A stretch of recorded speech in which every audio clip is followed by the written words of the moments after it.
નમસ્કાર દર્શક મિત્રો, જનાર્પણ ન્યૂઝમાં આપનું સ્વાગત છે। ગોવિંદપુરા પોલીસ ચોકી નજીક સરદાર પટેલ સર્કલ પાસે ગોજારો અકસ્માત।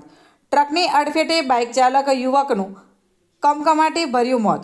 મૃતક યુવાન વડોદરાનો રહેવાસી મોબા ગામે માતાજીના માંડવા દર્શન કરી પરત ફરતા સર્જાયો અકસ્માત। પાદરા વિસ્તારમાં સતત બનતા અકસ્માતો ચિંતાજનક। મૃતદેહને પાદરા સામૂહિક આરોગ્ય કેન્દ્ર ખાતે પોસ્ટમોર્ટમ અર્થે ખસેડવામાં આવ્યો। પાદરા પોલીસે અકસ્માતનો ગુનો નોંધી આગળની વધુ તપાસ હાથ ધરી। Bureau report, જનાર્પણ news. આવા જ નવા સમાચાર જોવા માટે જોડાઈને રહો જનાર્પણ ન્યૂઝ સાથે।